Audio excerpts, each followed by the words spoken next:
All right, so this is the final session. This is session 2. I was not able to get a group together, but we're going to be propagating a house plant. Specifically, we're going to be doing indoor roses. This is working with a mental health patient. This is a 58-year-old female suffering from depression named Cyndi. Cyndi is just acting for the sake of this video project. And my name is Katherine Cox. I'm a horticulture therapy student at Portland Community College taking the summer GRN 269 class. I am not a registered therapist. This is just a homework assignment. So a couple things to know. We don't have all of the props that we need, and I was instructed to not go out and buy any supplies, so we might be simulating or using makeshift props or just pretending. And so yeah, and then there'll be a chance for me to explain my process at the end and for her to give me feedback. So enjoy. So Cyndi, thank you so much for being on in our session today. I'm really looking forward to working with you. And I know it's been a while since we've seen each other. I was wondering how you're feeling today. How are your moods? I'm okay today. Okay today? Yeah. How's your week been going? I was sick at the beginning of the week and feeling a little better now. That's good. What were you sick with? Some kind of a virus. I don't know. Like a cold. Okay, well, I'm glad to see that you're feeling better. That's good. On a scale of 1 to 10, 10 being great and 1 being not so great, how would you rate how you're feeling right now? Probably right in the middle. 5? Okay. Perfect. All right. Well, I am really excited for our session today. I thought we would start out by doing some fun sensory activities. The first thing I'd like you to do is I'd like you to pick up the lavender that's in front of you. It's this purple flower. Oh, it's sorry. okay. No, it's all right. And I'll let you take some time to actually smell the lavender and just admire it and appreciate it. And as you smell it and as you look at it, I want you to tell me about a memory that you have associated with that smell or any feelings that are coming up for you. I have a lavender spray that I spray my sheets with sometimes. Yeah.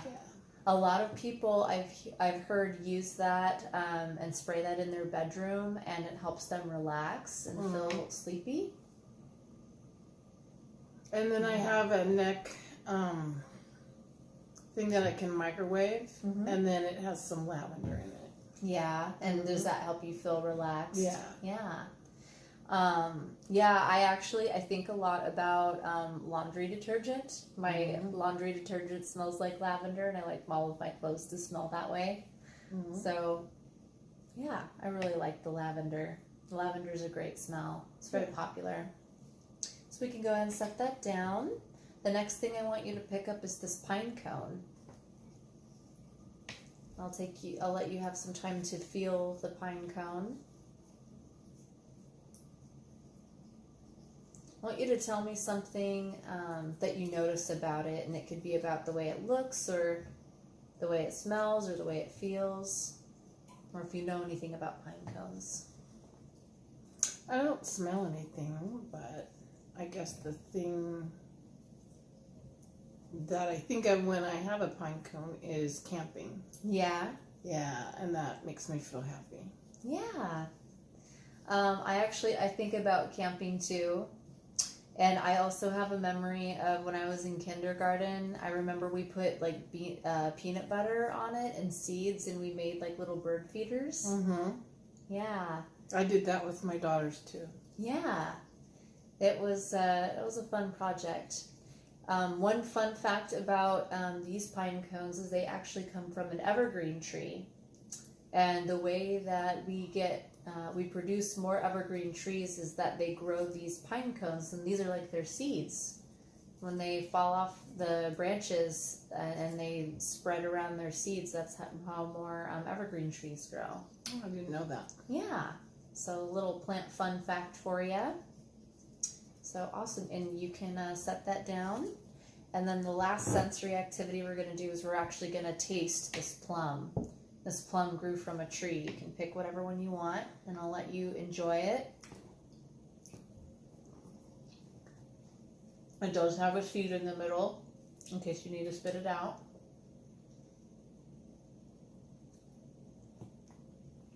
How would you describe how the plum tasted? Ripe and juicy and good. Yeah. I love how sweet it is, and it's so ripe that it just like melts in your mouth. In some cultures, they actually will just have fruit for a dessert because it's so sweet. Oh. Yeah. I know sometimes we like to have a lot of chocolate or ice cream, but yeah, sometimes just a piece of fruit for dessert can be a nice healthy alternative, and it has lots of natural sugar in it. So yeah, so that was our sensory activity. I'm really excited. Today we're going to be actually propagating roses, and we're going to be using them, we're going to be growing them in potatoes. Did you know that you could do that? In potatoes? Yeah, you can put roses in potatoes and make them grow. What does propagating mean? Propagate. Propagating a plant is when you grow other plants using plants that you already have. A lot of plants need a male and female counterpart in order to reproduce, and sometimes they'll have like pollinators like bees or butterflies or birds to help promote the reproduction of plants. But this is just the act of using plants that you already have, and it's a form of asexual reproduction of plants. Okay. So it can be really fun. So I'll give you this rose, and I'll start by doing a demo. We'll take one step at a time, and I'll let you follow right after me. The first thing we're going to do is we're going to take these scissors, and we're just going to go along and we're going to trim off the thorns. Okay? Trim off the thorns and the extra leaves. And you can just do it over this towel right here. Okay? Okay. So I'll let you start. And just trim off the extra leaves. Not all of them, just a few. Okay. Perfect. Great job. The next thing you'll want to do, actually, and this is surprising to most people because the rose is the most beautiful part, but you'll actually want to cut off the bloom because we don't want any of the energy to be going towards the flower. Okay? So you'll cut off the bloom. I'll let you go ahead and do that part.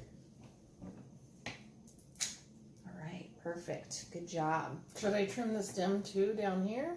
Yep, that's actually going to be our next step, and I'll show you how to do that. Okay. I don't know how far up. No, that's okay. You're doing a great job, and you're asking really good questions. So you'll want to look for this little node here, and you'll want to cut just below it because that's where you're going to get the start of a new root structure. Okay? I noticed you cut it at an angle. Yes, you can cut it at an angle, and that helps the roots. It will help the root grow better. Mm-hmm. So if I cut it straight across, would it not grow? It wouldn't grow as well. Oh. Yeah. Right below? Yeah, just below a node. Okay. Mm-hmm.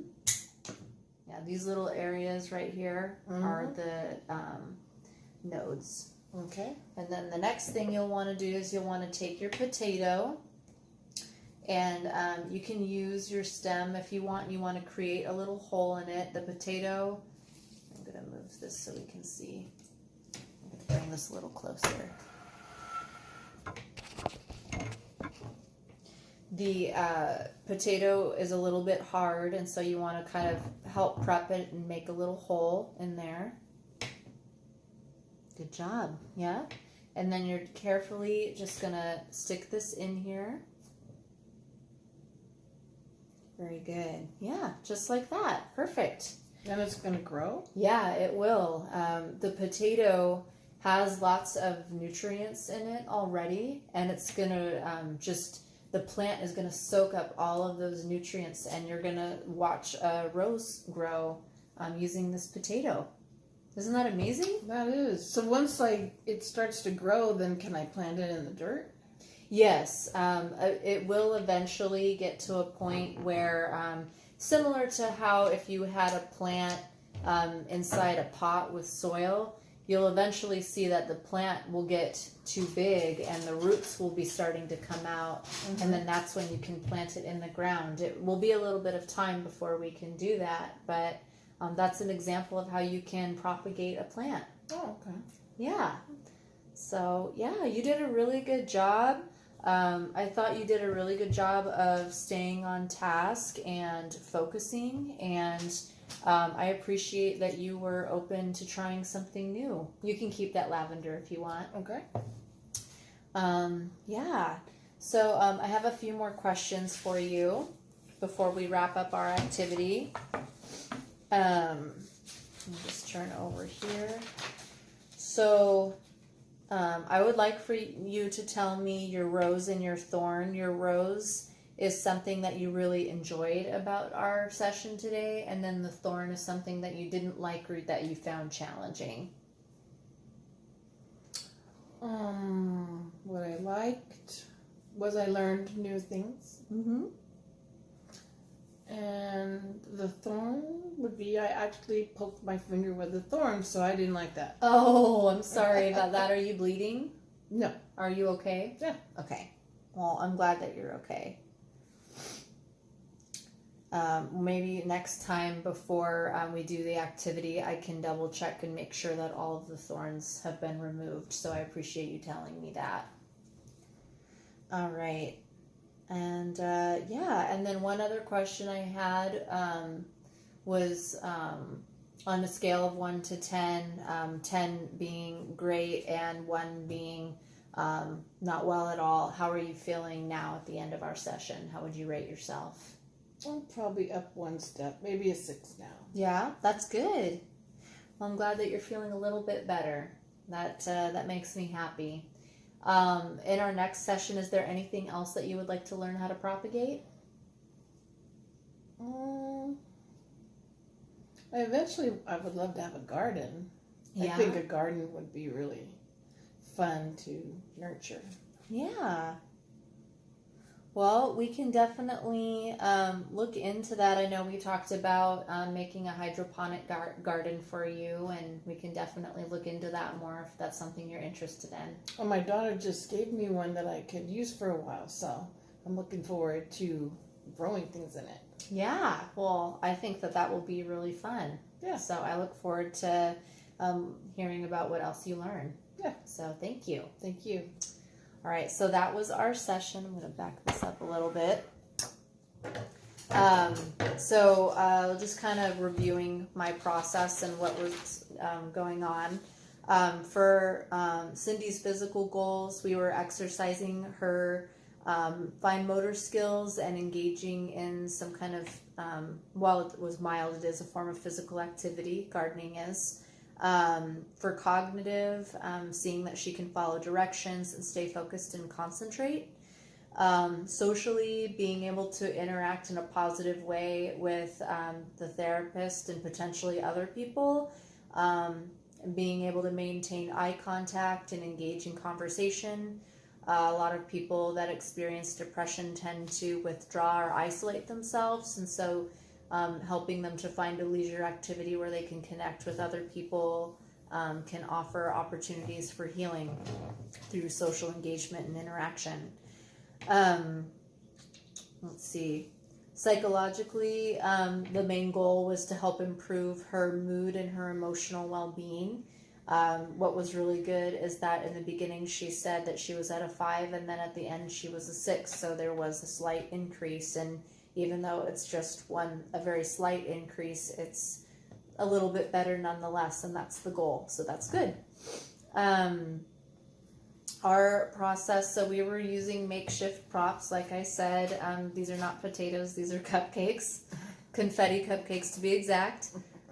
These cuttings are actually, they were plum tree cuttings, and then I used some fake flower blossoms, and I cut them and taped them on here. And then when we cut them off, it was no big deal. And And then, yes, these are actually evergreen pine cones. And then we had some real lavender here. And it's really cool because in my sessions in the past, I actually referenced that, how people use lavender, like spraying it on their sheets to help them feel calm and sleepy. And then she said that that's what it reminded her of, and that's what she used it for. So then I had to think on my feet, and I had to come up with a new example. And then she also asked me, what does it mean to propagate a plant? And I've never propagated a plant before, so I had to pause the video and I had to go look it up so I can explain it to her. And so that's one thing that's going to be important for me as the therapist, is that I really understand the process myself. And so it's good that she asked those questions. Let's see, for my soap notes, I noted for her chief complaint, she said that she was a little bit sick in the beginning of the week and that she had a virus and that she was like at the halfway point for her mood, like she was okay. I observed that her mood improved throughout the process, and that she seemed very engaged in the activity. She seemed a little bit hesitant at first, or she was like saying like, oh, I don't know what I'm doing, or I don't know what that means. And so I was trying to use positive reinforcement and compliments and encouragement to help boost her self-esteem, so she would be more open to learning and open to my instructions. And I saw that that did have a positive effect, which is good. My overall assessment, that's still like grading between a 5 and 6. That's still kind of on the low side. I definitely still think that she is experiencing some depression and that she's still kind of in the woods. And so I would want to actually, for her treatment plan, I would want to see her engage in horticulture therapy at least 2 to 3 times a week, because she said she's interested in gardening and wanting to have a garden. And so helping her develop a new leisurely activity and finding a way to gain some more confidence and self-esteem, and having a sense of accomplishment that comes from growing food or vegetables or flowers, can make someone feel very good about themselves and promote their quality of life and their well-being. And so I definitely want to support my client in that. Let's see, for things that worked, I thought that despite having makeshift props, I thought that we were resourceful working with what we had. And I thought that the activity was well laid out, and I think taking it step by step, breaking it down into small steps so it's easy for the client to follow along, seems to be working really well. I also, the fact that we got results when I asked her to rate her mood at the end, there was an improvement. And so that's something that I would do in the beginning of my sessions that I didn't do with the other ones. I didn't ask them to rate themselves in the beginning and compare it to the end. And so it's good to have that measurable outcome that lets me know that my therapy is effective. As far as what to change or adjust, like I was saying, like I didn't know how to explain propagating a plant, and I had to pause and I had to go look it up. And so making sure that I'm familiar with the process and what I'm doing is going to make me a better therapist and a better teacher. So that's the one thing that I would change. So at this time, if you want to give any feedback for me, you are welcome to do that. I'm curious to hear what your thoughts were. Following instructions was easier when you did it first and then I followed. Mm-hmm. It was an interesting activity. That's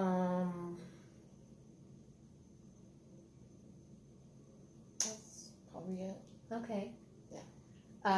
And this is real too, actually. You can really propagate roses using potatoes. I watched videos of it on YouTube. So yeah, I would actually like to do it with the real props and see how it works. Yeah, I really am interested in doing the hydroponic tower. Yeah. Yeah. Yeah, we'll do that. I'll show you a brief shot of that, and I can talk a little bit about that project. But thank you for being my patient today. You did a great job. Thank you. And this is our final video, so thanks for tuning in. So, real quick, I wanted to just show you this hydroponic tower garden.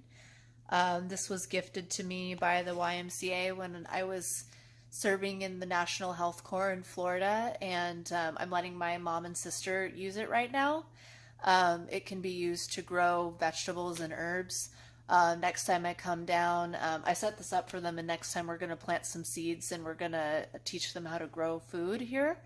So I'm really excited about it, and my mom, that was my patient, she's genuinely interested in learning about gardening, and hopefully it will encourage my family to eat a little healthier. And yeah, so and it was just tricky because my sister didn't really feel comfortable with being filmed online, and I didn't want to pressure them, and it's been a little bit hard getting people to do these videos, but yeah, so that's the end of my video. That is the other change that I would make, is that I would have my patient do that in a group setting. I think with mental health, it's better to do it in groups. We know that socialization promotes better and connectedness to other people. Sense of community can help promote positive mood. And so that's the other change that I would have, is I wouldn't necessarily have it in an individual setting. So yeah, thanks for tuning in. Thanks for watching all of my videos. And I look forward to hearing your feedback. Thanks. Bye-bye.